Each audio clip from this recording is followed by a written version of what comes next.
항상 사랑하고 존경하는 시청자 여러분, 안녕하십니까? 시사 깡통입니다.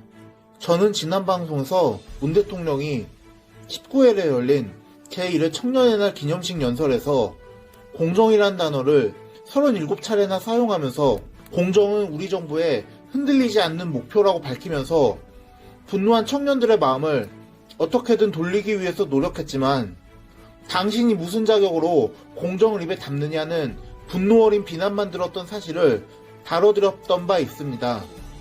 문 대통령은 이틀 후인 21일 청와대에서 주재한 국정원, 검찰, 경찰 개혁 전략회의 마무리 발언에서도 권력기관 개혁은 70년 역사를 바꾸는 큰일이자 공정과 정의로움을 위한 기본이라며 공정을 강조했는데, 이는 사실상 공수처 설치를 서두르라는 주문으로 보는 시각이 지배적입니다. 결국 이를 보다 못한 주호영 국민의힘 원내대표가 같은 날 오전 열린 당내 비상대책위원회 회의에서 이 정권의 문제는 부끄러워하는 마음이 없다는 것이다. 조국, 추미애 법무부 장관을 내세우고 공정을 37번 얘기하는데 조금이라도 부끄러운 마음이 있으면 공정을 입에 못 담는다고 포문을 열며 정의의 본질은 공정이다.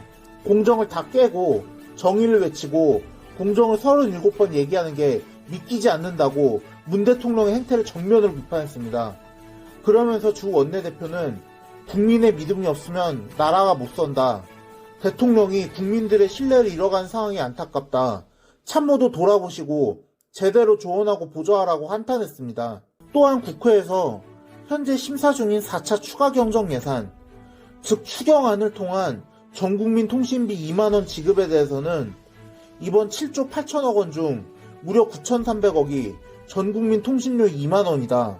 이낙연 당대표 취임 후 처음으로 당정회의에서 건의했고 대통령께서 추석을 앞두고 국민에게 작은 위로와 정성이 될 거라고 얘기했지만 돈을 주겠다는데도 국민의 58%가 반대하고 있고 민주당을 제외한 국회 정당 모두가 반대한다고 강조했습니다.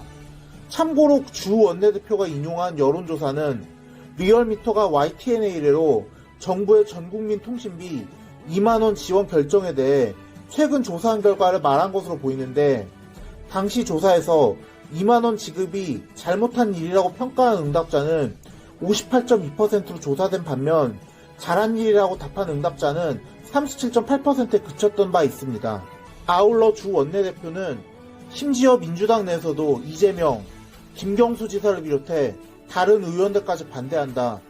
대표가 취임 후 처음 건의라고 해서 대통령께서 작은 정성이라고 해서 끝까지 고집하지 말라고 경고하면서 훨씬 요긴하게 쓸 때가 많고 오히려 제대로 된 나라라면 국민이 2만원씩 모아 나라에 보필한 일을 하지 않겠나. 국채를 줄여 예산 규모를 줄이는 게 맞지. 언제 코로나가 끝날지 모르는 어려운 시기에 대표와 대통령이 말했다고 고집한 일은 없어야 내일 본회의에서 예산 처리가 가능하다고 분명한 입장을 밝혔습니다. 이런 주 원내대표의 거센 비판에 청와대는 매우 불편한 심기를 드러냈는데요.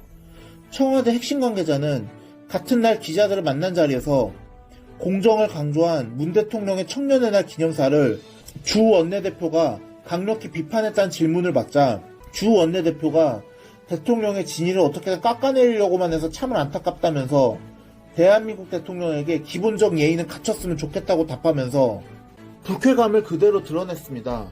이 관계자는 그러면서 뜻이 있어야 길이 있다. 문 대통령은 대한민국을 위해 진지하게 공정에 대한 의지를 밝히고 나아가 구체적인 실행 방안까지 설명한 것이라고 해명했지만 관계자의 해당 인터뷰에 대해서 여론의 반응은 그야말로 싸늘하기 그지없습니다. 단적으로 현재 청와대와 정부 여당의 오만하기 짝이 없는 태도로 바라보는 네티즌들의 시각을 잘 반영한 듯한 지난 4.15 총선에서 현재 국민의힘의 전신이기도 한 미래통합당의 공동선거대책위원장을 맡았던 박형준 동아대 교수가 21일 자신의 페이스북에 올린 글을 소개하도록 하겠습니다.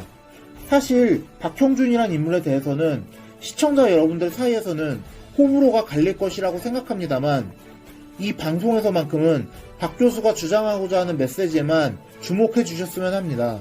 저 메시지는 누가 쓴 것이니 믿을 수 없다고 한다면 그것은 지금 저 사람들이 범하는 우를 우리가 그대로 범하는 것이니만큼 저는 그것을 원치 않기 때문입니다.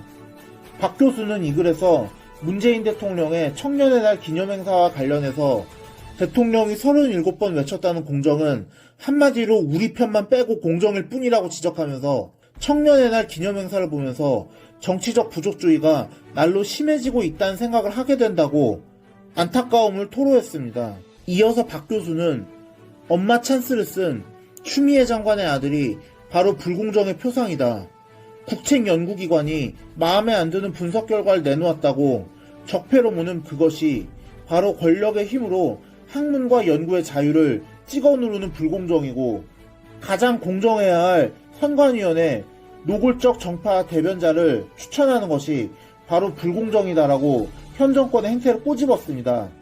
참고로 권력의 힘으로 국책연구기관을 찍어 눌렀다는 것은 이재명 경기도지사가 지역화폐가 경제적인 효과가 없다는 연구 결과를 실은 조세재정연구원의 보고서에 대해서 청산해야 할 적폐라고 비난한 일을 의미하고 선관위원회 노골적인 정파 대변자를 추천했다는 것은 천안함 폭침 당시 음모론을 제기하고 지난 2011년 서울시장 재보궐 당시에는 박원순 당시 후보를 대놓고 지지했던 조성대 한신대 교수를 중앙선거관리위원회의 위원으로 추천한 것을 말합니다.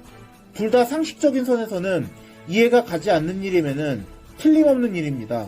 또한 박 교수는 말과 정치가 다른 언정불일치가 이 정권의 고질이 되고 있다.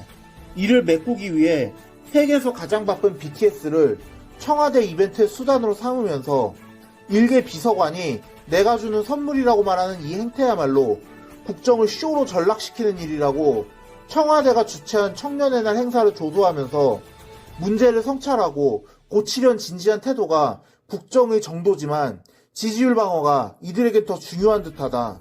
지지율 방어를 위해 월드스타의 인기에 편승하는 국정 분식에만 골몰한다고 일갈했습니다. 그러면서 박 교수는 문재인 대통령이 BTS 가사가 잘 들린다고 했다. 그 가사가 잘 들리는 만큼 국민들의 불공정에 대한 분노와 원성이 잘 들리는지 모르겠다고 꼬집었는데 사실 문 대통령에게 그런 소리가 들릴 리가 없다는 것은 이제 우리 모두 잘 알고 있기 때문에 참 답답함을 금할 길이 없습니다. 애초에 그 소리가 들렸다면 이런 행동을 할 리도 없었을 테니 말입니다. 박형준이라는 인물에 대한 호불호를 떠나서 현재 민주당과 청와대가 말로만 공정을 외치는 행태를 대다수의 국민들이 바라보는 시각은 박형준 교수의 그것과 크게 다를 것이 없을 것이라고 생각합니다. 이미 문재인 정부는 청년들을 비롯한 절대 다수의 국민에게서 더는 신뢰할 수 없는 집단으로 낙인 찍힌 지 오래입니다. 소위 적폐청산을 외치며 집권한 자들이 전 정권과는 비교할 수도 없을 만큼 구린내난 짓거리를 일삼으면서 그런 짓을 한 자들을 오히려 옹호하고 비호하는 꼴을 보면 정말 이제는 저자들을 향해서 촛불을 아니 횃불을 들어야 할 텐데 그런 움직임이 전혀 보이지 않는 현실이 참으로 답답하고 한숨만 나옵니다. 오늘의 영상은 여기까지였습니다. 들어주셔서 감사합니다.